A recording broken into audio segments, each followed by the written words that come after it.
Anne of Avonlea, Chapter 9, A Question of Color. That old nuisance of a Rachel Lynde was here again today, pestering me for a subscription towards buying a carpet for the vestry room, said Mr. Harrison, wrathfully. I detest that woman more than anybody I know. She can put a whole sermon, text, comment, and application into 6 words and throw it at you like a brick. Anne, who was perched on the edge of the veranda, enjoying the charm of a mild west wind blowing across a newly ploughed field on a grey November twilight, and piping a quaint little melody among the twisted firs below the garden, turned her dreamy face over her shoulder. The trouble is, you and Mrs. Lynde don't understand one another, she explained. That is always what is wrong when people don't like each other. I didn't like Mrs. Lynde at first either. But as soon as I came to understand her, I learned to. Mrs. Lynde may be an acquired taste with some folks, but I didn't keep on eating bananas because I was told I'd learn to like them if I did, growled Mr. Harrison. And as for understanding her, I understand that she is a confirmed busybody, and I told her so. Oh, that must have hurt her feelings very much, said Anne reproachfully. How could you say such a thing? I said some dreadful things to Mrs. Lynde long ago, but it was when I had lost my temper. I couldn't say them deliberately.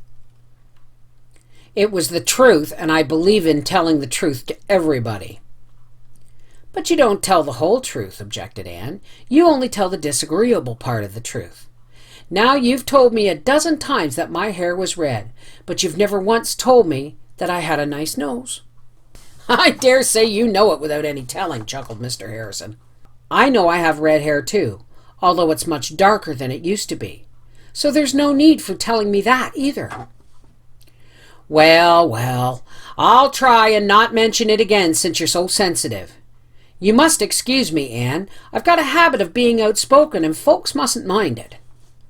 But they can't help minding it, and I don't think it's any help that it's your habit. What would you think of a person who went about sticking pins and needles into everybody saying, "Excuse me, you mustn't mind it, it's just a habit I've got"? You'd think he was crazy, wouldn't you? And as for Mrs. Lynde being a busybody, perhaps she is. But did you tell her she had a very kind heart and always helped the poor? And never said a word when Timothy Cotton stole a crock of butter out of her dairy and told his wife he'd bought it from her. Mrs. Cotton cast it up to her the next time they met that it tasted of turnips, and Mrs. Lynde just said she was sorry it turned out so poorly. Well, I suppose she has some good qualities, conceded Mr. Harrison grudgingly. Most folks have. I have some myself, though you might never suspect it. But anyhow, I ain't going to give anything to that carpet. Folks are everlasting begging for money here, it seems to me. How's your project of painting the hall coming? Splendidly. We had a meeting of the AVIS last Friday night and found that we had plenty of money subscribed to paint the hall and shingle the roof, too. Most people gave very liberally, Mr. Harrison. Anne was a sweet-souled lass, but she could instill some venom into innocent italics when the occasion required. What color are you going to have it? We've decided on a very pretty green. The roof will be dark red, of course. Mr. Roger Pye is going to get the paint in town today. Who's got the job? Mr. Joshua Pye of Carmody. He has nearly finished the shingling. We have to give him the contract for every one of the Pyes, and there are 4 families, you know, said they wouldn't give a cent unless Joshua got it. They had subscribed $12 between them, and we thought that was too much to lose, although some people think we shouldn't have given it to the Pyes. Mrs. Lynde says they try to run everything. The main question is, will this Joshua do his work well? If he does, I don't see that it matters whether his name is Pye or Puddin'. He has the reputation of being a good workman, though they say he's a very peculiar man. He hardly ever talks. He's peculiar enough all right, then, said Mr. Harrison dryly, or at least folks here will call him so.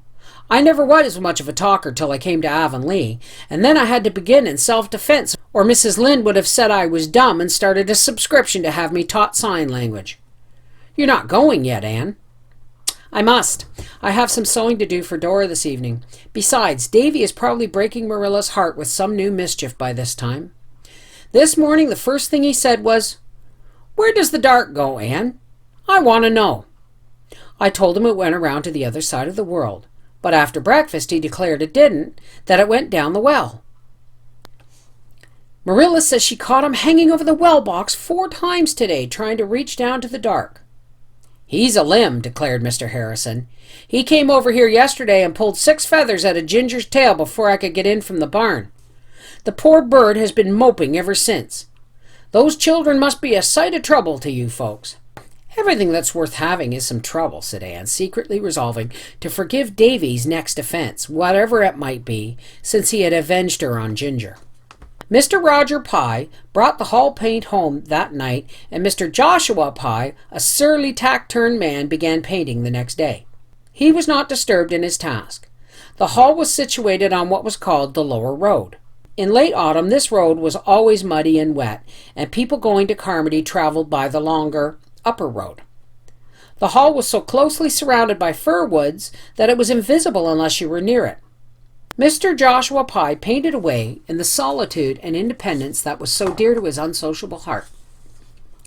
Friday afternoon, he finished his job and went home to Carmody. Soon after his departure, Mrs. Rachel Lynde drove by, having braved the mud of the Lower Road out of curiosity to see what the hall looked like in its new coat of paint. When she rounded the spruce curve, she saw.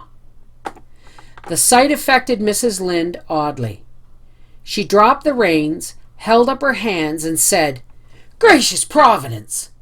She stared as if she could not believe her eyes. Then she laughed almost hysterically. "There must be some mistake. There must! I knew those Pyes would make a mess of things."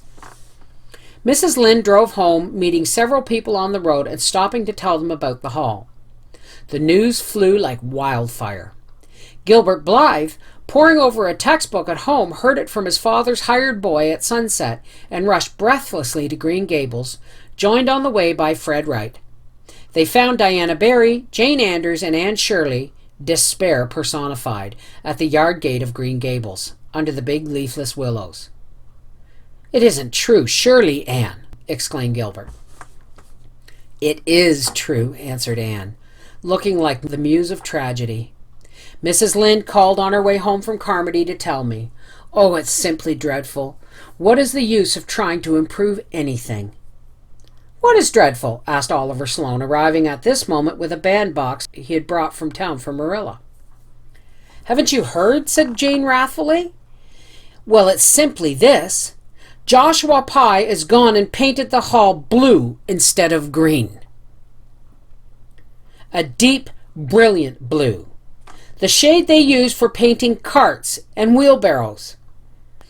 And Mrs. Lynde says it's the most hideous color for a building, especially when combined with a red roof, that she ever saw or imagined.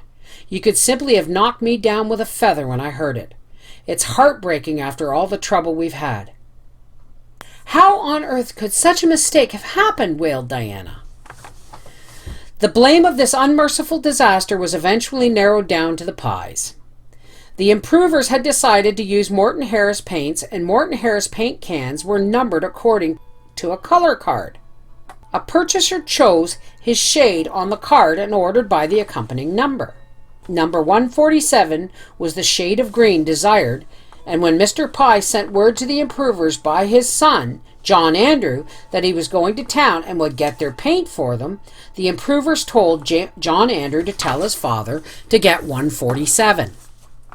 John Andrew always averred that he did so, but Mr. Roger Pye staunchly declared that John Andrew told him 157, and there the matter stands to this day. That night there was blank dismay in every Avonlea house where an improver lived. The gloom at Green Gable was so intense that it quenched even Davy. Anne wept and would not be comforted. "I must cry, even if I'm almost 17, Marilla," she sobbed. "It's so mortifying, and it sounds the death knell of our society. We'll simply be laughed out of existence." In life, as in dreams, however, things often go by contraries. The Avonlea people did not laugh. They were too angry. Their money had gone to paint the hall, and consequently they felt themselves bitterly aggrieved by the mistake. Public indignation centered on the Pyes. Roger Pye and John Andrew had bungled the matter between them, and as for Joshua Pye, he must be a born fool not to suspect that there was something wrong when he opened the cans and saw the color of paint. Joshua Pye, when thus animadverted upon, retorted that the Avonlea taste in colors was no business of his, whatever his private opinion of it might be. He had been hired to paint the hall, not to talk about it, and he had meant to have his money for it. The improvers paid him his money in bitterness of spirit after consulting Mr. Peter Sloane, who was a magistrate. "You'll have to pay it," Peter told them. "You can't hold him responsible for the mistake, since he claims he was never told what the color was supposed to be, but just given the cans and told to go ahead. But it's a burning shame, and that hall certainly does look awful." The luckless improvers expected that Avonlea would be more prejudiced than ever against them, but instead, public sympathy veered around in their favor. People thought the eager, enthusiastic little band who had worked so hard for their object had been badly used. Mrs. Lynde told them to keep on and show the Pyes that there really were people in the world who could do things without making a muddle of them. Mr. Major Spencer sent them a word that he would clean out all the stumps along the road in front of his farm and seed it down with grass at his own expense. And Mrs. Hiram Sloane called at the school one day and beckoned Anne mysteriously out of the porch to tell her that if the society wanted to make a geranium bed at the crossroads in the spring, they needn't be afraid of her cow, for she would see that the marauding animal was kept within safe bounds. Even Mr. Harrison chuckled, if he chuckled at all, in private and with sympathy outwardly. "Never mind, Anne. Most paints fade uglier every year, but that blue is as ugly as it can be to begin with, so it's bound to fade prettier. And the roof is shingled and painted all right. Folks will be able to sit in the hall after this without being leaked on. You've accomplished so much, anyhow. But Avonlea's Blue Hall will be a byword in all the neighboring settlements from this time out," said Anne bitterly. And it must be confessed that it was.